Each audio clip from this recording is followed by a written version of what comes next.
narrator to video style. Urgent data, heavy US cable news, click energy. Fast graphics, sweeping drone shots of Chinese skylines. Close-ups of architectural blueprints, stock tickers, text overlays, sensational engineering, disasters, fraud, collapse. Graphic, title card reading, The Brand Theft, How a Megablock Became a Monument to Corrupt Licensing, China's Real Estate Meltdown. Title features currency for visibility. Narrator, narration in English, urgent and direct, aimed at a China-focused channel. You are looking at a tower that should not exist. It is 46 stories tall, slicing 138 meters into the Shanghai sky. A sheer curtain wall of glass that towers over a grid of low-rise industrial warehouses in the traditional Zhabai district. Legally, this zone, by strict urban planning regulation, was designated for manufacturing. It was never supposed to have a residential skyscraper growing out of it. And by law, it never should have. For years, this building carried a name in massive gold characters. For years, that name meant something very specific to the high-net-worth individuals who were rushing to secure deposits. They were buying into an idea. They were buying into a legacy. They were buying into a brand. But when the pyramid collapsed, when the flood of lawsuits began, when investigators from the Municipal Construction Commission came within arm's reach of a criminal indictment, the man whose name defined the building made a stunning admission. It was not his building. He was just the licensor, just the label, just the name on the wall. Graphic, split screen, gold characters being taken down. Map location, Zhabai District, Shanghai. Red text over building, Zhabai Licensing Felsher narrator. That building was once the flagship, Lee's Shanghai Center. The man was once a prominent national builder, now holding the highest executive position. What happened inside that glass facade between 2012 and 2017? Those critical hyper-growth years for Shanghai real estate is one of the most thoroughly documented, multi-layered cases of financial and real estate engineering fraud in the history of East China. We are talking about a scheme involving falsified sales figures delivered by the developer's immediate family. Offshore shell companies paying entirely in cash. International buyers with murky capital originating from regions as diverse as Central Asia. A construction worker's death. A 42nd-story collapse and, most bizarrely, hundreds of pieces of human remains dug up by backhoes from an ancient temple burial site. A detail the developers buried for years. Graphic fast montage of elements, blueprints, 2012-20 news clippings of collapse, police tape, graphics of cash flow from CA.SU shell comps, a worker falling icon, skeletal remains icon, red question mark, narrator. And then, at the very moment of maximum legal pressure, at the moment criminal fraud indictments against the builder's children were drafted, the investigation simply stopped. The building no longer carries that name. It was rapidly rebranded the Dynasty International Hotel in 2017. The gold characters were ripped down. The licensing agreement was terminated. The powerful figure who had his name on every press release, every glossy sales brochure, every cocktail napkin in the 18th floor bar walked away. He says it was not his problem. If you follow this channel, you already understand the mechanism. We have covered it with European sports cars, lending their badge to super towers in Shenzhen. We have covered it with high-end furniture companies in Chongqing. The brand lends its name. The brand collects its fees. The brand bears zero legal liability for what actually happens on the graphic. Split-screen examples. Shenzhen Sports Car Tower, licensed only. Chongqing Design Tower, license only. Logo. Brand, leg zero. But what is different about the Zhabai property is that the brand was not a car manufacturer. It was not a fashion designer. It was a man. And the trail of evidence left behind by this singular, collapsed licensing deal reaches further, goes darker, and reveals more about the systematic engineering of accountability than anything we have covered before. Subscribe and hit the notification bell. We cover the high-rise failures that everyone would rather you forget about. This is the one they tried hardest to make you forget.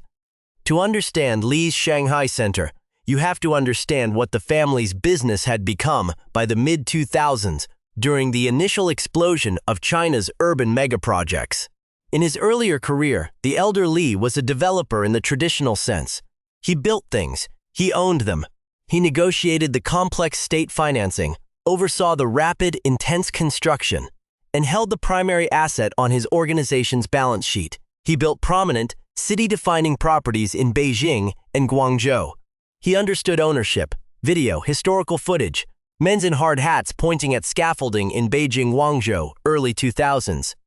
Title overlay, Leihbilder, ownership and risk narrator. But that model generated catastrophic losses. During the market corrections of the late 90s and early 2000s, this builder's traditional ownership positions, heavily dependent on state loans, resulted in massive debt and multiple project halts. Creditors were left holding billions of CNY in unpaid risk. The builder learned a critical lesson about financial liability. By the time of the Xiaobei deal, this builder had reinvented himself. He was no longer primarily a builder. He was primarily a brand. In 2008, he launched The Founder, a popular business reality television program that became one of the most watched shows in the country. Week after week, cameras captured the builder, firing young professionals in a sleek boardroom with that signature, nationally recognized phrase. The ratings soared. The brand value of his name soared in exact proportion to the show's viewership. The family organization moved aggressively to monetize that specific asset, the name, in the most capital-efficient way possible: licensing, graphics illustrating a founder show logos, Rising Graph. Rising brand value LI in gold letters. Next to a life risk contract icon, zero risk icon narrator. Under this licensing model, Lai's organization put his name on a super project, which would be developed and financed by someone else. He charged a massive, 7-figure licensing fee up front. He charged ongoing management fees to operate the building's upscale facilities. But he bore none of the construction risk, none of the complex state financing risk, and none of the legal liability if something went wrong. When things went wrong, when soil settlement made a tower crack, when curtain walls failed. The developers were the responsible parties. The brand was just the licensor, by the organization's own figures. When a political career was later launched in 2015, these brand licensing deals were worth an estimated 20 billion yens in raw brand value. In just a 4-year period, 11 Lai-branded condo complexes and hotel towers opened across China. Li's name was on assets he had never personally analyzed, never secured the land use rights for, and never developed, built in markets he has admitted in later, sworn depositions to have never personally investigated. Using developers whose backgrounds he claims to have never examined. Graphic, fast visual, logo, Li-branded properties. Numbers pop. 11 project openings. Maps of China highlighting Chongqing, Hangzhou, Tianjin, Shenzhen. Text overlay. Zero Lai capital invested. Depution. Never investigated partners. Lian Shanghai Center was the most prominent of these branding deals. It was also, by a massive margin, the most troubled. To understand why, you have to understand the partners he selected. Narrator. Video style. Technical breakdown. Dark backgrounds with illuminated 3D wireframe models of a 46-story building. Red grid lines indicating shifting foundations and structural stress points. Technical text overlays. Metric concrete Volm. Sediment in Millimetreat. Zonda. Graphic. 3D CAD model of a skyscraper footprint labeled 246 Spring Street equivalent. Xiaobei Project, Shanghai. A glowing line indicates the entrance of the middle ring elevated road ramp. Narrator. The deal for Li's Shanghai Center came together between 2011 and 2012 through an enigmatic development vehicle known as the Longhe Group. Longhe Group set up its primary executive operations inside a premium commercial tower in Shanghai's financial core, the very same complex where its principals first initiated contact with the Li organization. Longhe Group was founded by an individual named Wang Tai, a former Municipal Commerce Bureau official who had spent 17 years navigating the complex bureaucratic mechanisms of provincial trade before reinventing himself in the private sector. After a series of speculative overseas hospitality ventures catering to high-net-worth domestic travelers, Wang returned to China with a massive pool of capital and a desire to plant a flag in the hyper-competitive Shanghai skyscraper market. His managing director at Longhe Group was a man named Chen Shuo. Chen was a highly controversial figure. with an aggressive history that included multiple severe public altercations and, most critically, a previous conviction for orchestrating a massive, multi-million yuan financial fraud and shadow banking scheme linked to unregulated asset managers. Chen had managed to avoid a lengthy sentence through extensive cooperation with local economic crime investigators, and his prior corporate record had been quieted through administrative sealing. To an outside investor looking only at the shiny corporate brochures, Chen did not appear as what he actually was. Graphic. Corporate hierarchy map, Longche Group, Wang Tai, founder ex-official Chen Shuo. Managing Director, expunged conviction. Background text, shadow banking disaster, narrator. The third major entity in the Xiaobei development triad was the Huaxing Realty Organization, controlled by Zhang Min, a prominent regional financier who had built an empire spanning over 1 million square meters of high-density commercial real estate. Longhe Group, Huaxing, and the Li Organization forged an ironclad contract. Longhe and Huaxing would handle the brutal realities of land acquisition, municipal permits, and multi-billion yuan construction financing. The Li Organization would provide the golden name, the brand guidelines, and a premium management team upon completion. In a subsequent legal deposition, the elder Li confirmed that his organization received a clean 18% equity stake in the project entirely in exchange for the brand license. He invested exactly 0 yuan of his own capital. The developers assumed 100% of the financial exposure. The site they secured at 246 Chang'an Road in the Xiaobei district sat directly west of traditional commercial hubs, right near an entrance ramp to the crowded Middle Ring elevated road. The core problem with this specific parcel was immediately obvious to any structural engineer or urban planning attorney who looked at the municipal zoning maps. The entire zone was strictly designated for industrial manufacturing and low-intensity logistics use. Under local zoning frameworks, residential development was entirely prohibited. A hotel was technically permissible. A permanent deeded residential condominium was absolutely illegal. Graphic, zoning map of Xiaobei district. A massive red block labeled industrial and manufacturing only. The tower footprint flashes bright yellow, zoning incompatibility. Narrator. The engineering and legal solution devised by Longhe Group and the Li Organization was a complex, highly unstable creature. The condo-hotel hybrid. The 391 units within the 138-meter glass tower would be marketed and sold to wealthy private buyers as luxury residential assets. But those buyers were legally barred from occupying them like traditional apartments, under the restrictive municipal declaration forced upon the developers by the Housing Bureau, before a foundation permit could be issued. No single owner could occupy their unit for more than 29 days within any 36-day cycle, and no more than 120 days in a single calendar year. When the owner was not in residence, the unit had to be placed into a centralized pool, managed as a high-end luxury hotel room. This restriction triggered an immediate structural collapse in the sales mechanism. Traditional domestic commercial banks and mortgage lenders in China do not finance non-residential, hybrid commercial assets with occupancy caps. A buyer wanting to purchase a premium unit at Li's Shanghai Center could not access a standard home loan. Every single transaction had to be a pure 100% cash settlement. Think about the math. In a 46-story tower containing hundreds of units, with prices soaring past 15 million yuan per unit, forcing every single domestic buyer to drop the full purchase price in raw cash eliminated the vast majority of traditional domestic buyers. The project was starving for liquidity before the first concrete pour even began. To survive, the building sales team had to look far beyond Shanghai's borders. Graphic. Cross-section of the 46-story tower. Arrows pointing down. No traditional bank financing. Red text overlay. 100% raw cash. Transactions. Narrator. The elder Li announced the mega project to the nation during the massive primetime season finale of the Founder reality television show. The cameras rolled, the bright lights flashed, and the family was assembled on stage. It was a perfectly staged media event before it was a real estate transaction. Ground broke on Chang'an Road. But almost immediately, The physical engineering hit a dark, macabre complication that no amount of television promotion could fix.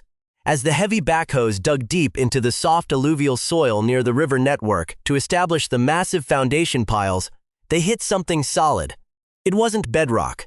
It was bones, hundreds of human remains. Skulls, femurs, intact skeletal fragments were unearthed from the mud.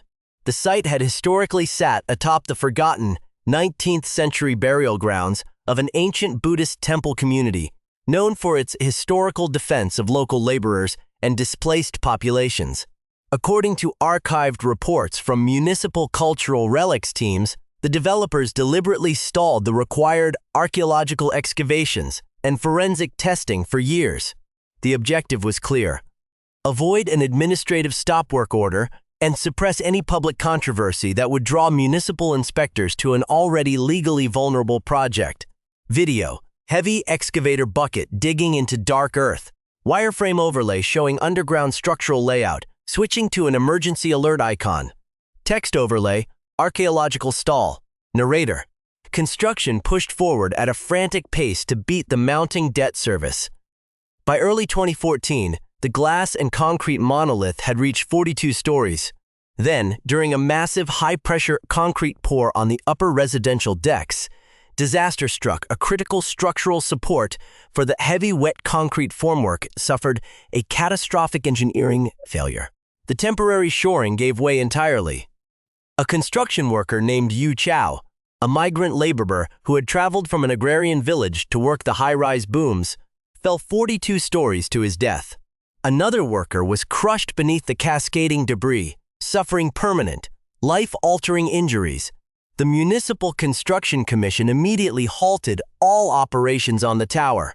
Heavy safety fines were assessed, and structural stop-work violations were plastered across the project gates. But the machine could not be stopped for long. The structural fines were paid, the administrative paperwork was cleared, and work eventually resumed on the massive curtain wall. But while the physical tower continued to climb, the legal foundation was already rotting from within. In the offering documents filed with the Provincial Housing Administration, the sponsors had signed a mandatory disclosure stating that no principal or executive of the development group held a prior criminal record. That statement was a complete fabrication. Chen Shuo, a convicted fraudster, was running the day-to-day financial operations of the company.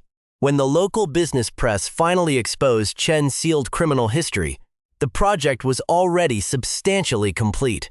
When asked in later legal proceedings about his relationship with Chen Shuo, the elder Li claimed he wouldn't even recognize the man if they were sitting in the same room. Yet, corporate photographs told a completely different story, documenting them standing shoulder to shoulder at the tower's ultra-luxury launch gala, alongside Wang Tai and the rest of the Li family. Narrator: video style, investigative journalism tone, side-by-side technical comparisons of high-rise failures across China's premier economic zones, split-screen displays tracking structural integrity reports, forensic auditing spreadsheets, and soil settlement diagrams. High-contrast typography, margin of deviation, speculative vacancy, in structural displays graphic, map of mainland China. Glowing nodes appear on major economic hubs: Shanghai, Shenzhen, Tianjin, and the Pearl River Delta.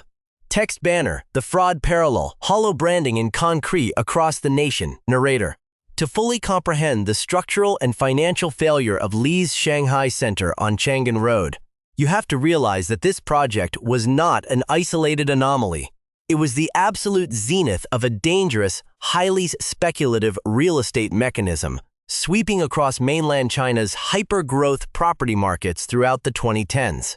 It was an era where the illusion of structural stability and rapid sales velocity was manufactured through aggressive, coordinated public relations campaigns. Completely disconnected from engineering and financial realities, the sales pipeline for the Zhabai Tower was intensely competitive and ruthlessly managed. Prospective buyers who stepped into the opulent, Gold Leaf Presentation Center in Lujiazui were subjected to high-pressure marketing tactics. They were explicitly told by sales executives, and publicly by senior members of the Li family, that the 46-story building was selling out at an unprecedented rate. They were assured that the percentage of luxury units locked under binding purchase contracts had crossed critical thresholds, creating a manufactured sense of scarcity. They were warned that waiting even a single week meant missing the investment opportunity of a lifetime. Graphic. Video clip of a high-end property showroom. Text quotes pop up in gold lettering. 60% units under contract. Attribution. Lee's immediate family representative, summer 2014. 55% completely sold plug. Attribution. Lee's eldest son, spring 2015, narrator. The public pronouncements were highly specific. During a regional economic forum in the summer of 2014, the eldest daughter of the Lee organization stated confidently to financial reporters that 60% of the luxury hybrid units had already been secured by private capital. By April 2015, the eldest son echoed this data point in a prominent domestic real estate journal, claiming approximately 55% of the inventory was entirely cleared. These metrics were leveraged as absolute validation that the project was structurally viable, that the market had thoroughly vetted the asset, and that early investors were secure. But when municipal auditors and legal investigators later subpoenaed the internal sales ledgers from the local housing bureau, the documented reality told a dark, fraudulent story. By the beginning of 2015, the actual percentage of units legitimately under contract was hovering between just 12 and 15%. At the exact moment the Lee family was broadcasting a 60% sellout rate to the domestic press, the true transactional velocity was less than 16%. This massive discrepancy was not an administrative error or a loose projection. It was an intentional, coordinated fabrication designed to deceive wealthy individuals and keep a cash-starved, zoning-defying megaproject from sliding into sudden foreclosure. Graphic. Line chart comparing publicly claimed cells, climbing steeply to 60 PERS against actual documented cells, flatlining below 16. A massive red zone between the lines is labeled intentional deception. Systemics con, narrator. If this mechanism sounds familiar to regular viewers of this channel, it is because we have tracked this exact structural and financial sleight of hand across the landscape of China's engineering failures. The pattern of leveraging a prestigious luxury brand to mask severe regulatory, structural, and financial vulnerabilities mirrors the catastrophic collapse of the commercial to residential megablocks in the Binhai New area of Tianjin. There, developers utilized foreign design house names to bypass local construction committee scrutiny, selling high-density units that sat top shifting, waterlogged coastal soil matrices that experienced critical foundation settlement within 36 months of completion. We saw it again in the luxury high-rises of Shenzhen'S Hohai district, where mixed-use developments used prestigious automotive licensing agreements to justify exorbitant cash premiums. In those cases, just like on Chang'an Road in Shanghai, when the local housing market experienced sharp corrections, the luxury brand simply invoked their ironclad licensing indemnity clauses. They packed up their marketing displays, unscrewed their brass logos from the limestone lobbies, and left the local buyers to battle bank foreclosures, structural concrete degradation, and occupancy bans entirely on their own. Video. Archive footage of a vacant glass-clad tower in an unnamed Chinese city, its lower levels covered in construction netting. The camera zooms in on a concrete pillar showing visible spiderweb cracks. Text overlay, Hohai mixed of foreclosure, narrator. When a major domestic real estate correction arrived, the speculative luxury condo market in Shanghai ground to a sudden, violent halt. Wealthy domestic buyers, who had placed multi-million yuan cash deposits down for the Xiaobei property, realized they were holding highly restrictive, non-residential assets that they could legally only occupy for 29 days at a time. They quickly retained a prominent, hard-nosed Shanghai real estate litigation specialist named attorney Wang Jun. Wang Jun launched an aggressive forensic audit into the project's housing bureau filings, comparing what his clients were told during their private sales presentations with the actual, legally binding registration numbers. His conclusion was immediate, direct, and unsparing. It was an outright, systematic fraud. Full stop. In August 2015, Wang Gan filed a massive civil action on behalf of 15 high-net-worth buyers against the elder Li, his prominent children, and the principal developers of the Longhe Group. The legal complaint methodically dismantled the fraudulent architecture of the project's marketing pipeline, detailing the exact dates of the public fabrications, the true internal transaction logs, and the severe financial damage suffered by investors who had been induced to part with their capital based on entirely fictional sales velocity reports. This civil filing was the match that lit the fuse, drawing the immediate high-stakes attention of municipal economic crime investigators. Narrator? Video style. High-stakes investigative thriller. Dark, atmospheric visuals of municipal office buildings at night, flashing police lights reflecting off wet asphalt, and close-up pans over leaked internal corporate emails. Text overlays. Forensic auditing trail. Subcommunications. Subpoenaed evidence. Discrepancy analysis. Graphic. Flowchart showing the inner circle of the Lee organization. Arrows point to intercepted email chains between the elder Li's son and daughter, labeled Coordinated Sales Inflation. Narrator. The civil filing by attorney Wang Jun was merely the opening salvo. The real danger for the Lee family began when the paper trail landed on the desks of the major economic crimes bureau of the Shanghai Municipal Procuratorate. In late 2015, public prosecutors opened a formal criminal investigation into the marketing and financial engineering behind the 46-story tower on Chang'an Road. Over the next 24 months, a team of municipal white-collar investigators executed a series of sweeping administrative subpoenas. They seized internal hard drives from the Long Group, pulled financial transaction records from local housing bureaus, and, most critically, intercepted a massive cache of private electronic communications belonging directly to the elder Lee's son and daughter. Those emails and internal chat logs, subsequently reviewed by individuals close to the prosecution team, documented a highly specific, coordinated criminal conspiracy. The two siblings had discussed, in plain text and explicit detail, how to systematically align and inflate the false sales figures they were providing to the domestic and international press. They weren't just passing along bad data from the developers. They were actively manufacturing the narrative. Graphic, reconstructed email interface text pop-up. Date, October 2014. From Lee's eldest son to Lee's daughter. Text highlights. The journalists are digging into the actual Housing Bureau registry. We need to lock down the broker statements. Tell them we are at 60%, or the remaining buyers will freeze their cash deposits. Response. Understood. Coordinating with marketing team. Narrator. In one devastating communication chain, the brother and sister explicitly addressed their anxiety that a prominent financial journalist was on the verge of exposing the true 12% sales rate. In another log, the eldest son directly reassured an anxious project broker that their inflated public statements were completely safe from municipal scrutiny because no one outside their immediate corporate circle would ever gain access to the private encryption key. Weiss, one forensic auditor who examined the digital trail, told investigators there was absolutely zero ambiguity.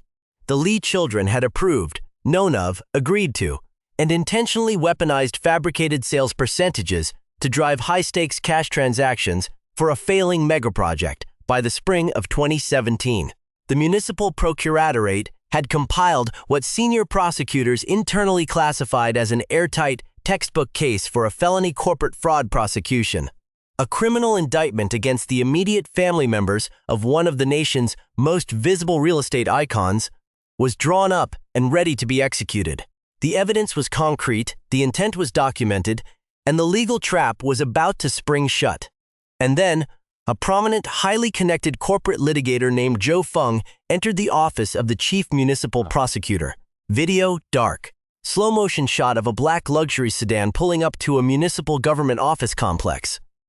A man carrying a leather briefcase steps out into the rain. Text overlay. The intervention. Narrator. Zhou Feng was a legend in elite legal circles, serving as the personal legal advisor to the elder Lee for over a decade. He was not a criminal defense lawyer. He was a fixer who operated in the high-altitude spaces where corporate capital meets administrative power.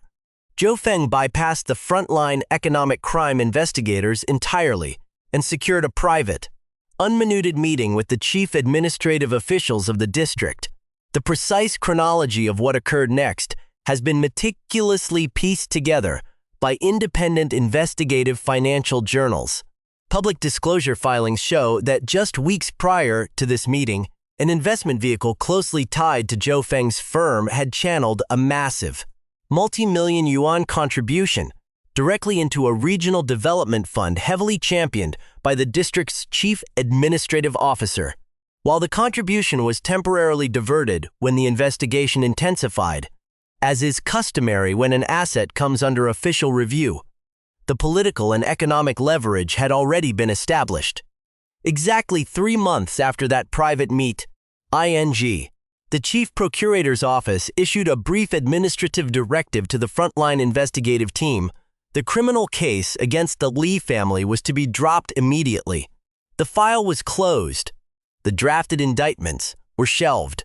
No criminal charges were ever filed.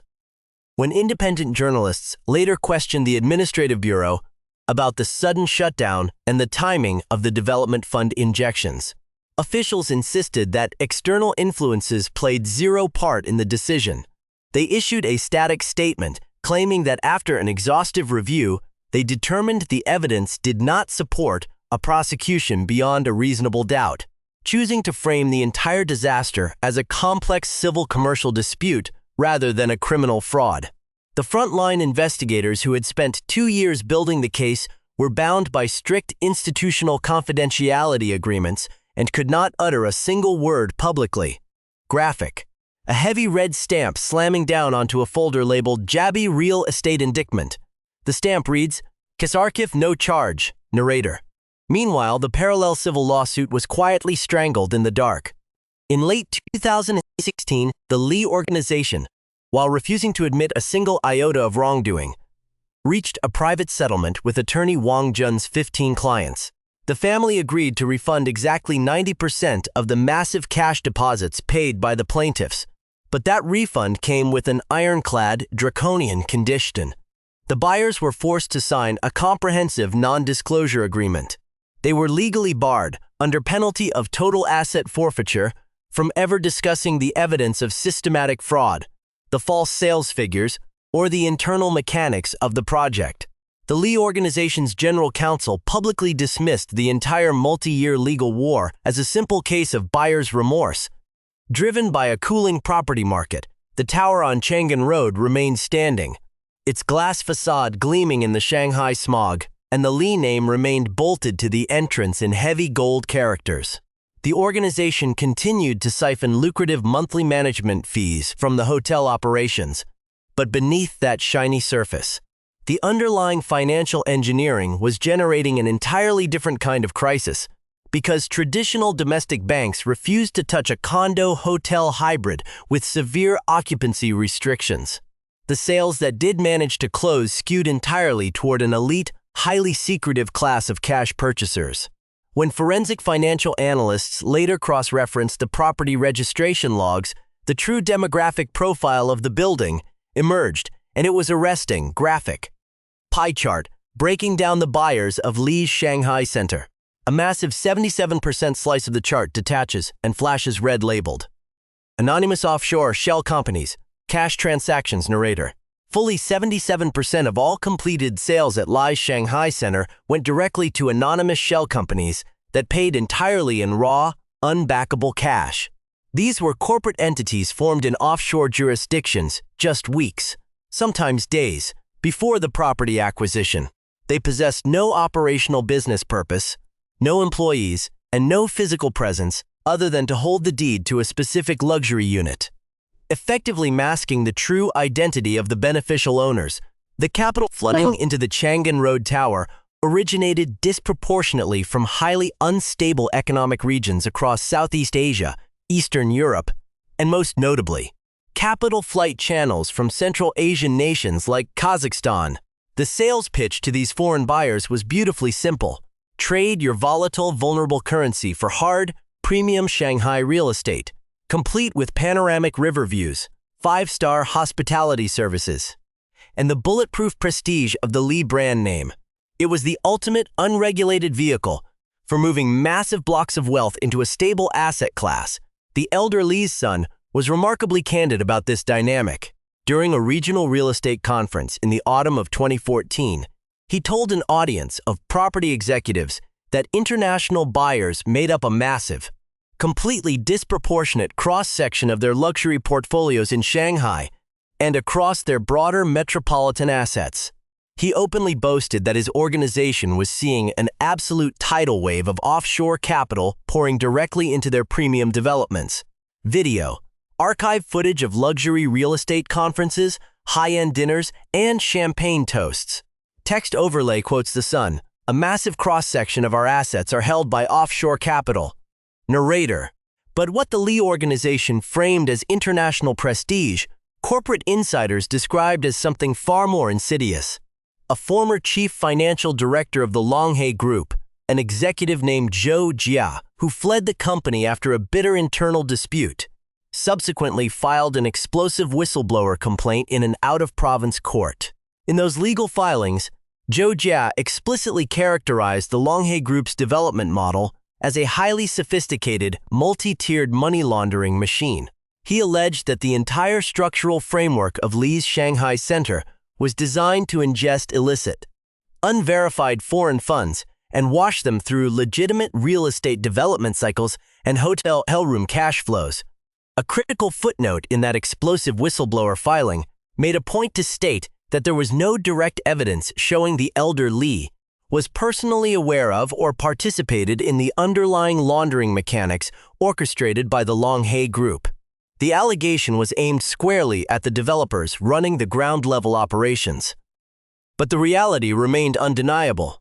The Golden Li brand was the indispensable shield that allowed the entire operation to function without drawing immediate regulatory fire.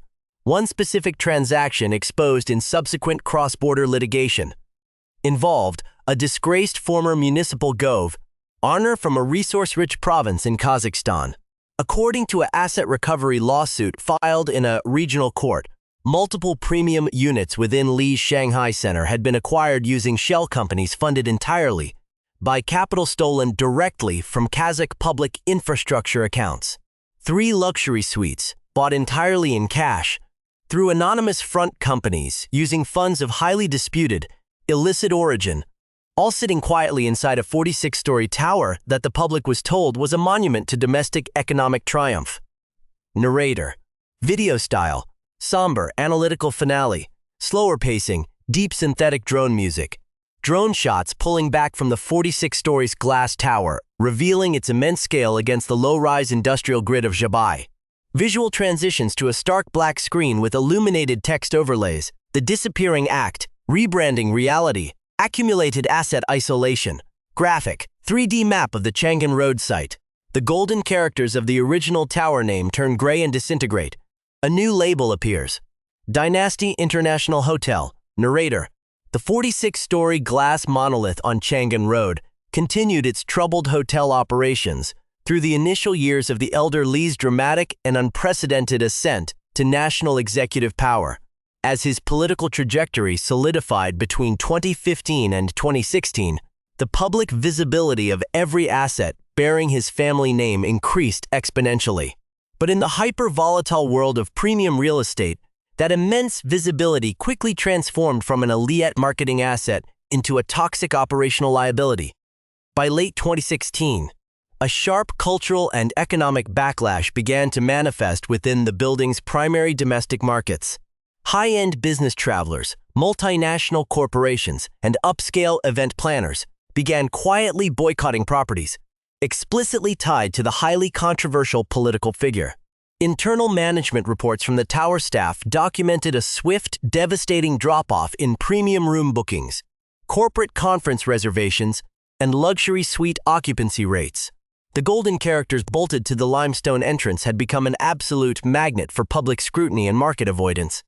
Graphic. Operational data sheet for the Zhabai Tower, 2016-2017. Flashing red arrows indicate occupancy rates, down 42%. Average room revenue, down 38%. Narrator. The family organization faced a critical commercial choice.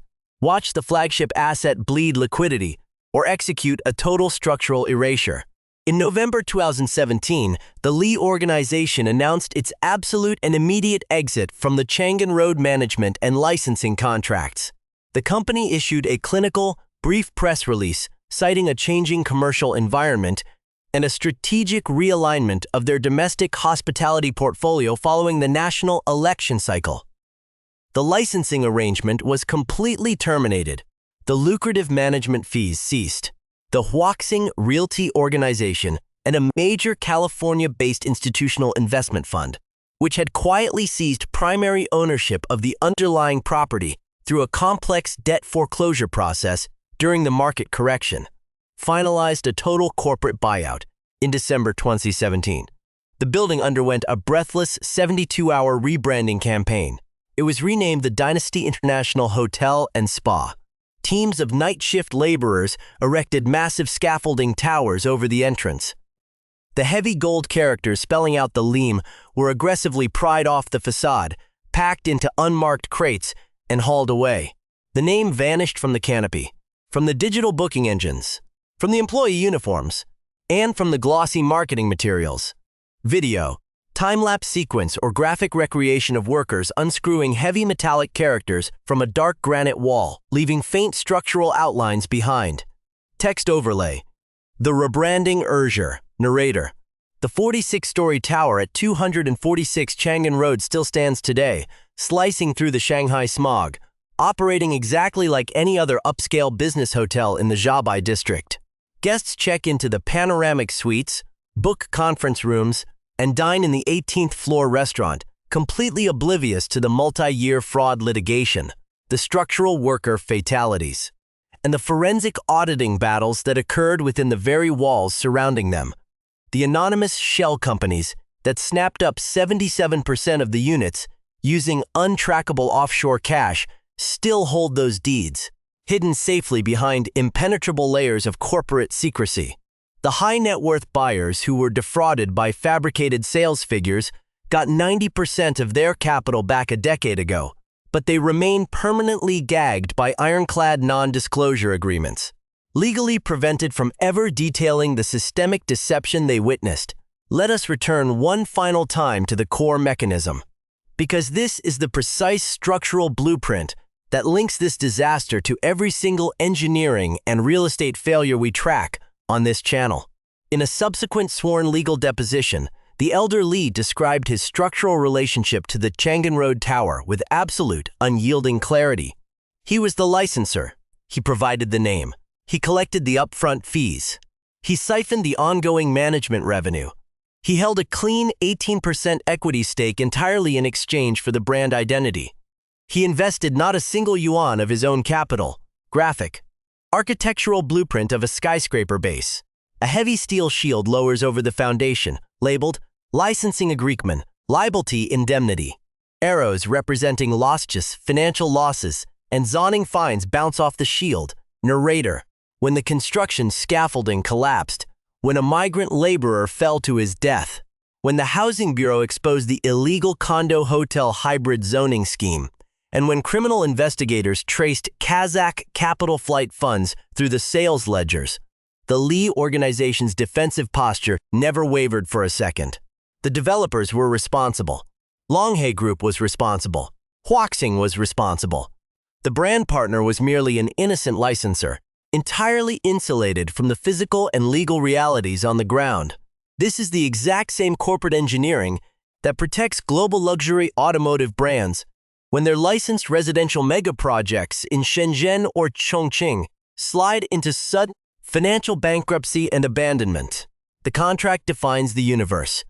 The licensor provides the aesthetic, extracts the massive capital premiums, and assumes zero exposure for structural performance, regulatory compliance, or financial viability. If the project turns out to be a monument to systemic fraud or illicit asset washing, the brand simply unscrews its logo and walks away. What separates the Chang'an Road disaster from every other automotive and fashion brand failure is the sheer scale of the deception and the immense power of the personalities involved. The 60% sales velocity figure broadcast to reporters by Li's daughter in 2014 was not an innocent marketing projection. The internal email cache, reviewed by municipal prosecutors for 2 years, strongly indicated a deliberate, highly coordinated fabrication designed to artificially sustain a cash-starved real estate illusion. The brand was not a passive bystander. Its principal family members were the active conduits of the fraud.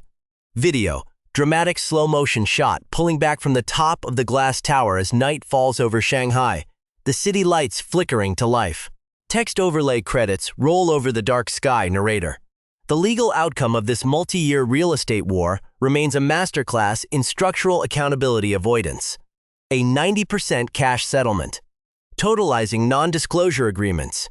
A criminal fraud case abruptly terminated by an administrative decree 3 months after a personal attorney met with a chief prosecutor following a massive development fund contribution. No admissions of guilt. No criminal indictments. And then, there is that one dark, suppressed detail from the very beginning of the construction cycle that has never received the structural scrutiny it deserves. In December 2012, when the heavy backhoes first tore into the Xiaobei earth, they unearthed hundreds of human bones. The forgotten remains of an ancient temple community dedicated to protecting local laborers. The developers deliberately suppressed that archaeological discovery for years to protect their timeline and avoid regulatory eyes.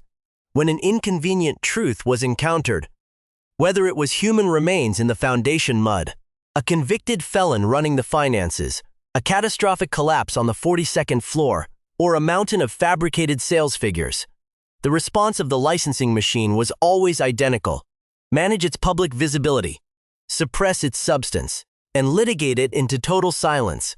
The Chang'an Road Tower still stands. The gold letters are likely sitting in a regional industrial landfill. The non-disclosure agreements remain legally binding. The criminal files are permanently archived.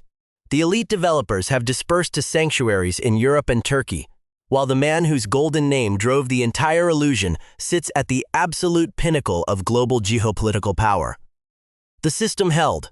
The mechanism worked perfectly, and not a single individual inside that multi-billion yuan corporate matrix has ever been held legally accountable for what happened.